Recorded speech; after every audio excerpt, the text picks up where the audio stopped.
Hello, I'm Ken Fobb, and this is Newsnet Baton Rouge.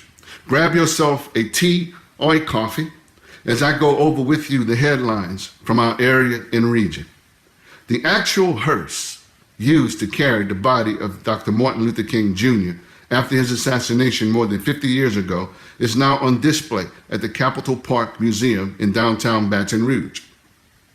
This exhibit is being unveiled in honor of Dr. King's 90th birthday, and it will showcase the actual vehicle for the next year along with other Baton Rouge civil rights artifacts. This hearse was purchased by Raising Cane's restaurant chain founder Mr. Todd Graves, who says, "The hearse represents the ultimate sacrifice made by Dr. King, and people need to see it." Also on display at this exhibit will be replica bar stools from the famous Crest Building, located in downtown Baton Rouge, where activists held a citizens' protest to desegregate its lunch counter. Now, another very important part of history to know about this is that Dr. King visited Baton Rouge and met with the late Dr. Reverend T.J. Jemison and other civil rights leaders in Baton Rouge early in his career in order to learn about the 1953 Baton Rouge bus boycott that took place here. And this helped Dr. King to recreate and organize the historically famous and nationally significant Montgomery, Alabama bus boycott 2 years later. There are plans to display the hearse in other cities around and across the U.S. after it leaves downtown Baton Rouge 1 year from now. On the local environmental front, Ascension Wastewater is reported as being close to finishing its mandated upgrades.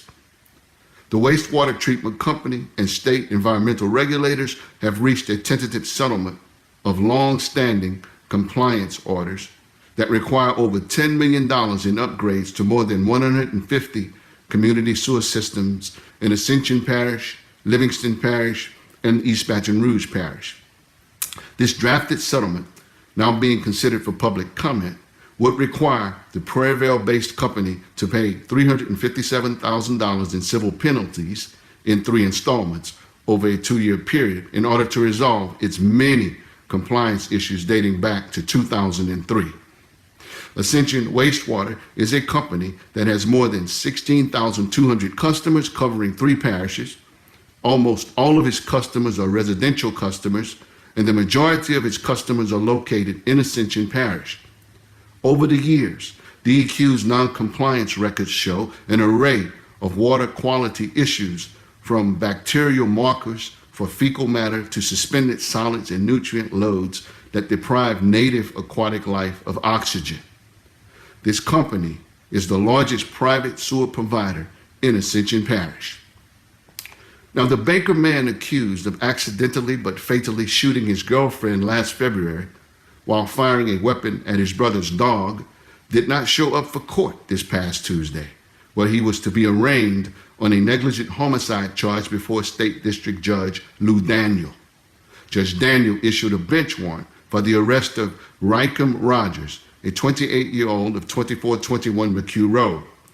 An East Baton Rouge Parish grand jury indicted Rogers on December the 5th for the killing of Miss Cherish Faith Smith, his 23-year-old girlfriend, who had given birth to the couple's daughter 3 weeks before this unfortunate shooting. According to the arrest report, Mr. Rogers claims he had been out with his brother and his mother drinking alcohol on February 25th, 2018.